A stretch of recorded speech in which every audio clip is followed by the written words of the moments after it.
Trump Bandaríkjaforseti hótar að sprengja öll orkuver og allar brýr Írans gangi þarlend stjórnvöld ekki til samninga við Bandaríkin.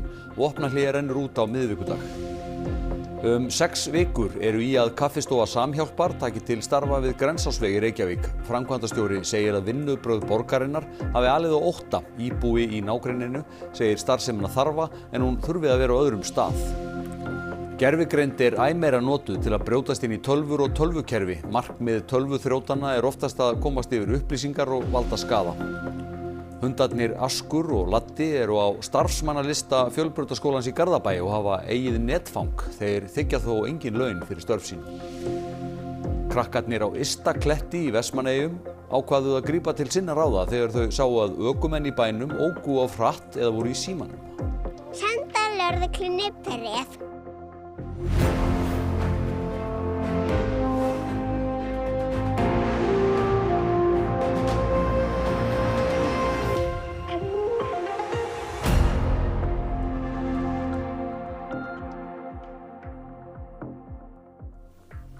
Gott kvöld. Trump Bandaríkjaforseti hótar Írönum öllu illu ná ríkin ekki samningum í vikunni. Bandarísk stjórnvöld ætla að senda sendinefnd á morgun til fundar við Írani. Íranskir fjölmiðlar greina frá því að þarlend stjórnvöld sé óvíst hvort þau mæti til fundarins. Klukkan tifar og það styttist í að vopnahlé milli Írans, Ísraels og Bandaríkjanna renni út. Að óbreyttu gerist það á miðvikudag. Aðalsamningamaður Írana segir að eitthvað hafi þokast þó að enn sé langt í land.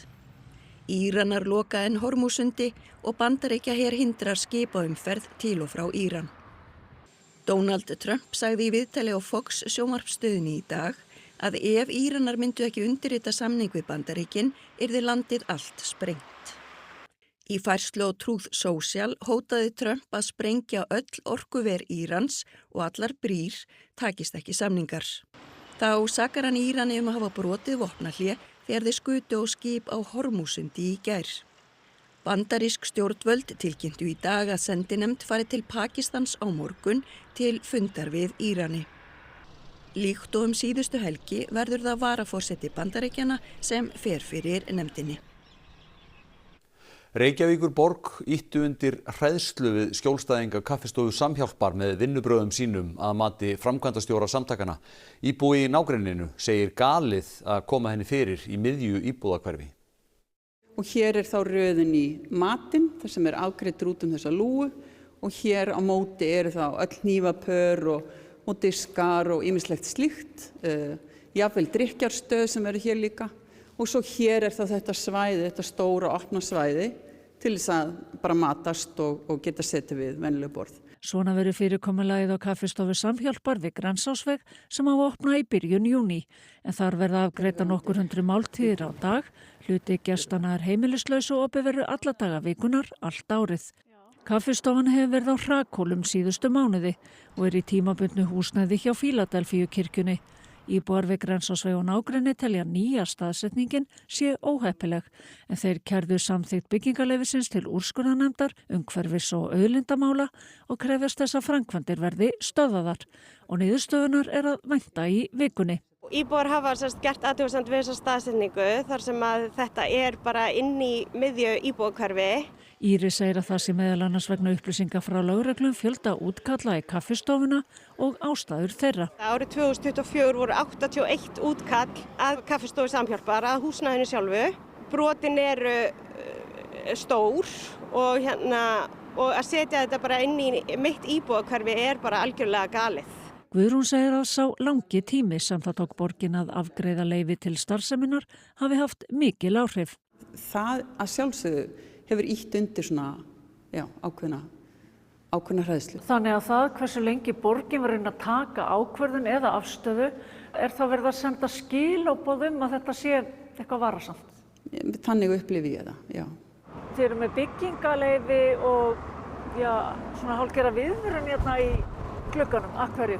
Já, þetta bara til þess að tryggja vinnufrið fyrir það sem hér eru. Hefur ekki verið vinnufriður? Það hefur verið þó nokkuð gestagangur, skulum við segja. Er fólk að reyna að skemma eitthvað? Nei. en svona athugasemdir gagnvart þeim sem að hér hafa verið að vinna.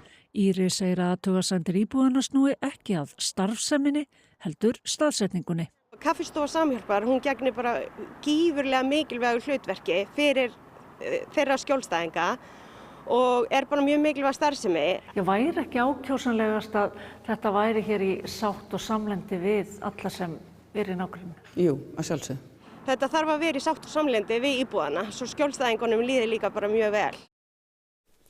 Sérfræðingur í netöryggismálum segir tölvu þrjóta nota gervigreind í vaxandi mæli til að komast yfir upplýsingar og valda skaða. Fyrirtæki og stofnanir þurfi stöðugt að vera á varðbergi. Pála Janúskevik var meðal fyrirlesara á öryggisráðstefnu Syndis fyrir þessu mánuði. Hún hefur starfað á sviði netöryggis árabil og er í hópi helstu sérfræðinga í þessum málum. Hún segir að fyrirtæki og stofnanir þurfi stöðugt að uppfæra varnir gegn tölvuþrjótum og aldrei megi sofna á verðinum.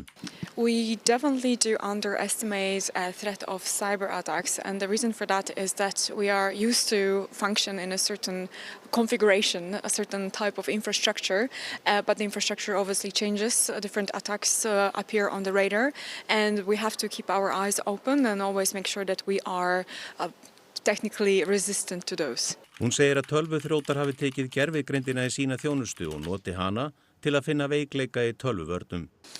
Cyber attacks definitely increased within the recent years, and AI is bravely supporting that process. It's very easy to write a code right now. You don't have to be a cybersecurity specialist or skilled developer to write something that could be potentially dangerous, and that is exactly what we are seeing. Tölvuárásum hafi líka fjölgað samhliða aukinni spennu á alþjóðavettvangi. When we look at the news and then we can see all these physical actions happening, there is another situation happening behind the scene in the online world, cybersecurity world, where information is power, and more information someone is able to collect, the better position in other actions, also supporting the physical actions they're gonna get. Unnið af fullum þunga því að létta á yfirfullum fangelsum landsins, segir dómsmálaráðherra. Ekki sett að leysa vandann samstundis. Sífellt erfiðara að tryggja öryggi fanga og starfsfólks í fangelsum því þau eru yfirfull. Í kvöldfréttum í gær kom fram að staðan hefði talsverð áhrif á störf lögreglu sem í einhverjum tilfellum veigri sér við að fara fram á gæsluvarðhald og ekki sé alltaf hægt að tryggja rannsóknarhagsmuni. Dómsmálaráðherra segir stuðuna tilkomna vegna þess að fangelsin hafi verið vanrækt árum saman. Á sama tíma hefur verið kraftmikil fólksfjölgun á landinu og breytt landslag afbrota.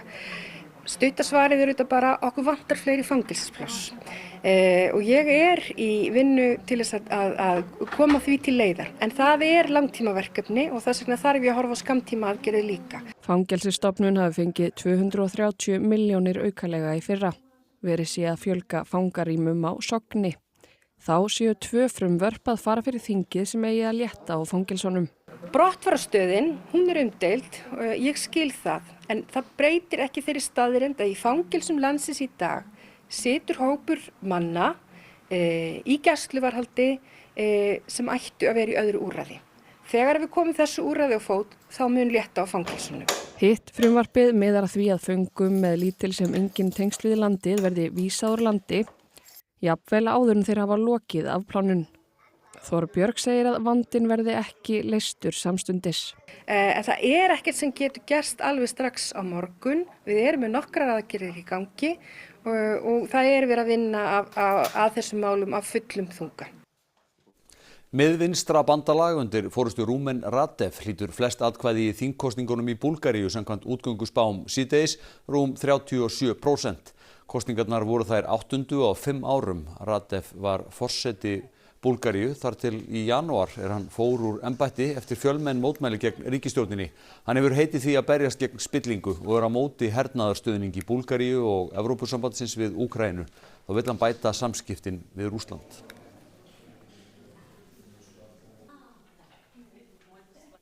130.000 manns hafa horfið í Mexíkó síðustu 2 áratugi. Fólkið talið hafi verið myrt og leit drifin áfram af ástvinum. Sameinuðu þjóðirnar segja stjórnvöld ráða ekki við vandann og þurfa utanaðkomandi hjálp. Þrátt fyrir að ekki sé stríð í hefðbundnum skilningi í Mexíkó, hverfa þar þúsundir manna ár hvert. Mannshvörfin eru flest rakin til skipulagðra glæpasamtaka. Tengo un hijo desaparecido. El día de ahora cumple 8 años de desaparición, entonces por eso estoy en esta lucha por buscar al mío y a los desaparecidos. Servín og félagar hans fara hvern þriðjudag og elta nafnlausar ábendingar, vopnaðir skóplum og príkum. Es una tristeza, un dolor, pero también sentimos esa satisfacción de que sabemos que una persona que estuvo sepultada tanto tiempo en un lugar clandestino, pues ahora ya va a regresar con sus familiares y que es un lugar en un lugar digno donde a él le pertenece. Oft leita þau nálagt stöðum þar sem glæpagengi halda til og það getur verið hættulegt. Síðan 2010 hafa 36 hið minnsta verið drepnir við leit. 130.000 mannshvörf hafa verið skráð hjá hinu opinbera síðan 2006. Nefnd innan Sameinuðu þjóðanna segir stjórnvöld ekki ráða við vandann og þurfa utanaðkomandi aðstoð.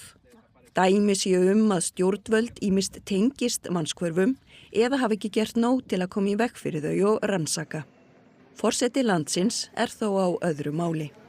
Es un asunto de que no pueden acusar un gobierno que luchó contra la desaparición forzada por parte del Estado de que está cometiendo el mismo delito. Creo que la presidenta pues no tiene dolor, no tiene empatía por otros desaparecidos y nunca va a querer aceptar que entre en la ONU. Entonces, pues que ojalá y que a lo mejor que no sea necesario que entre a la fuerza a la ONU, entonces que mejor ceda por propia voluntad para que paren esta ola de violencia de desaparecidos. Hugarfarsbreyting hefur orðið í hjálparstarfi að mati formanns alþjóðastjórnar SOS barnaþorpanna. Ekki sé nóg lengur að leggja til peninga, heldur þurfi hjálparsamtökin að sýna fram á að það sem þau geri hafi áhrif. Now people don't want to just be the right things to do. They want to see what's in for me. Why should I give you money when I have issue in my own country? Parisi í heimsókn á Íslandi til að kynna sér starfsemi samtakana hér. Hann segir störf hjálparsamtaka almennt hafa breyst mikið síðustu ár með auknum átökum, stríðsrekstri og minnkandi mataröryggi. Now NGO are in this new world, which you have to be accountable to the donors, to be accountable to those that actually provide the support, whether it's a country or private donors. So we have to demonstrate that what we do actually indeed produce the impact that we promised we're going to have on those country, individuals or family. Parisi telur að styrktaraðilar vilji tryggja að peningarnir séu nýttir þar sem þörfin og áhrifin séu mest. By doing that, sometimes we move away from maybe issue that requires more attention than others. So we don't want money to drive the conversations about what's right for our children. SOS barnaþorpin hafa beina umsjá með yfir 65.000 börnum og ungmennum á heimsvísu. Auk barnaþorpana reka samtökin leik, grunn og framhaldsskóla, heilsugæslustöðvar og sinna almennu mannúðarstarfi. Parisi ólst sjálfur upp í SOS barnaþorpi í Ostuni á Ítalíu frá 3 ára aldri. So I think that SOS really has shaped who I am, mostly with this idea that if you really want to make an impact in life, become somebody first, and then feel the responsibility to give back what you have received to be who you are today. So that's what's given to me. Róbótar komu fyrstir í mark í maraþoni manna og róbóta á tæknisýningu í Beijing í Kína í dag. Róbótinn í fyrsta sæti sem kallaður Elding frá kínverska símaframleiðandanum Honor og kom í mark á rúmum 50 mínútum. Misjafnt var þó hvort róbótarnir getur sjálfir rata leiðina eða hvort þeim var stýrt. En hlaupið gekk ekki áfallalaust fyrir sig því einn datt á byrjunarlínunni og annar hljóp á girðingu. Honum hafi ekki orðið mjög meint af þessu falli. Hingað heim, hundarnir Askur og Latti eru á starfsmannaskrá Fjölbrautaskólans í Garðabæ og með sinn eigin tölvupóst. Hundarnir eru til aðstoðar í tímum á sérnámsdeildinni og hafa reynst þar einstaklega vel. Vilhjálmur Þór eða Villi eins og hann alltaf kallar og kerfisstjóri í skólanum á hundana og kemur með þá í vinnuna 2 í viku. Hundarnir sem heita Askur sem 7 ára og Latti sem 4 ára eru inn í tímum þar sem sérnámsdeildin með sína aðstöðu. Mikil ánægja með hundana og framlag þeirra til skólastarfsins. Okkur finnst þeir bara skila ró og svona friði. Þegar öllum líður vel eru þeir bæta þeir bara í. Og ef einhverjum líður kannski ekki nógu vel, að þá alveg ofsalega gott að hafa þá. Og við mælum með þessu í bara almennt inn í skólakerfin að hundar séu meira notaðir. Þeir eru á heimasíðu, þeir eru með netfang, þeir þiggja þó ekki laun og þeir eru aldrei með vesen, aldrei. Og nemendur elska hundana, en hvað eru þeir helst að hjálpa með? Það svona alls konar. Hjálpa fólki eða eru stressið í skólanum. Það var gott að hafa hundana. Já. Henrik Einar mjög duglegur að fara út að ganga með hundana í nágrenni skólans. Þeir verða smá brjálaðir þegar þau sjá annan hund. Og hundarnir þeir eru sko að standa sig vel hér í skólanum, enda mikil ánægja með þá og ekki hjá eigandanum síst. Þeir eru bara alveg geggjaðir, rosa ánægja með þá og ég er alveg ferlega glaður með þá. Þetta er alveg frábæri hundar. Mælurðu með hundum í svona skólastarfi? Alveg tvímælalaust. Af hverju? Það bara vekur gleði og ánægju og svona ró og svona, hvað ég að segja, jafnvægi. Börnin á Ystakletti í Vestmannaeyjum gripu til sinna ráða þegar þau sáu að ekki fóru allir ökumenn eftir umferðarreglunum og sendu lögreglunni bréf. Lögreglan vonar að bílstjórarnir bæti ráð sitt. Krakkarnir á Ystakletti, sem er 5 ára deild Hamarskóla í Vestmannaeyjum, voru á leiðinni á bókasafnið í bænum á dögunum þegar þau urðu vör við það að ökumenn voru ekki allir með umferðarreglunar á hreinu. Það var bíll að keyra alltaf hratt í símann, en þá voru 2 bílar að flauta á hann. Og var hann bara í símanum líka? Já. Við vorum bara að labba í göngu og við vorum bara rólega og bíll bara fljótt. Og fór hann allt og hratt? Já, og það skvötti vatn á Stefán. Vatni skvettaði á hann Stefán og hann var rennandi blautur. Hvað datt þér þá í hug að gera? Senda lögreglunni bréf. Þeim leist ekki alveg á aksturinn hjá bæjarbúum. Og hvað sagði löggan? Bara takk fyrir póstið. Við birtum þetta á samfélagsmiðlum og hvöttum bara fólk til að taka þetta til sín og taka tillit til barnanna okkar. Við skrifuðum það má ekki keyra of hratt í símanum. Með þeirra orðum, bíla með ekki taka fram úr, hann var í símanum og horfði ekki, líta til beggja hliða og svo stoppa á gangbraut. Keyra foreldrar ykkur stundum svona hratt? Nei, þau bara vanda. Þau vanda sig? Já. En þegar þið eru stór, ætlið þið þá að passa að keyra ekki alltaf hratt? Já, og ekki í símanum, henni maður að keyra. Lítum til veðurs. Hægfara lægð á Grænlandshafi og vaxandi hæð yfir austanverðu Íslandi stýra veðrinu hjá okkur og því hefur verið nokkuð stíf suðaustan og suðvestan átt vestanlands í dag. En á morgun gera spár ráð fyrir að lægðin veikist og hæðin taki völdin yfir öllu landinu og þá lægir vindinn og verður hann hægur víðast hvar með léttskýjuðu og sólríku veðri. Hitinn þokast upp á við og verður á bilinu 7 til 13 stig á morgun. Nánar veðrið að loknum íþróttafréttum. 2 Íslandsmet í frjálsíþróttum fjallu í gærkvöld, annars vegar í sleggjukasti og hins vegar í 100 metra grindahlaupi kvenna. Ágúst Ingi Davíðsson var sigursælastur allra keppenda á Íslandsmótinu í áhaldafimleikum helgina. Og það var allt undir þegar Manchester City og Arsenal áttust við í stórleik helgarinnar í ensku úrvalsdeildinni í fótbolta. Þetta og fleira í íþróttum hér eftir fréttir. Rennum yfir helstu atriði frétta. Trump Bandaríkjaforseti hótar að sprengja öll orkuver og allar brýr Írans gangi þarlend stjórnvöld ekki til samninga við Bandaríkin. Vopnahlé rennur út á miðvikudag. 6 vikur eru í að kaffistofa Samhjálpar taki til starfa við Grensásveg. Framkvæmdastjóri segir að vinnubrögð borgarinnar hafi alið á ótta. Íbúi í nágrenninu segir starfsemina þarfa en hún þurfi að vera á öðrum stað. Gervigreind æ meira notuð til að brjótast inn í tölvur og tölvukerfi. Markmið tölvuþrjótana oftast að komast yfir upplýsingar og valda skaða. Hundarnir Askur og Latti eru á starfsmannalista Fjölbrautaskólans í Garðabæ og hafa eigið netfang. Þeir þiggja þó engin laun fyrir sín störf. Það var þessi fréttatíma á enda, en það líf og fjör í vorveiðinni í Eyjafjarðará þessa dagana. Kristófer Óli Birkisson, tökumaður RÚV á Norðurlandi, fylgdist þar með veiðimönnum munda flugustöngina. Verið sæl.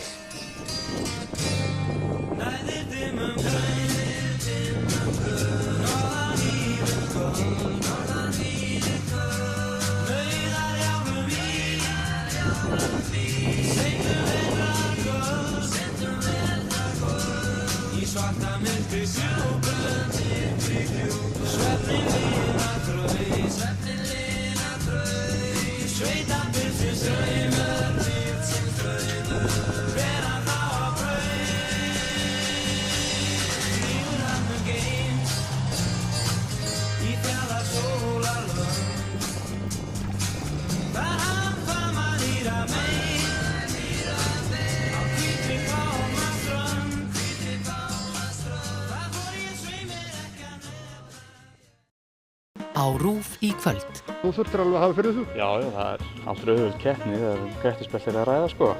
Landinn, þáttur mannlífið í landinu. Landinn leitar upp í skemmtilegt fólk til sjávar og sveita og skoðar áhugaverða staði allt land. Asía, heimildaþáttaröð þar sem David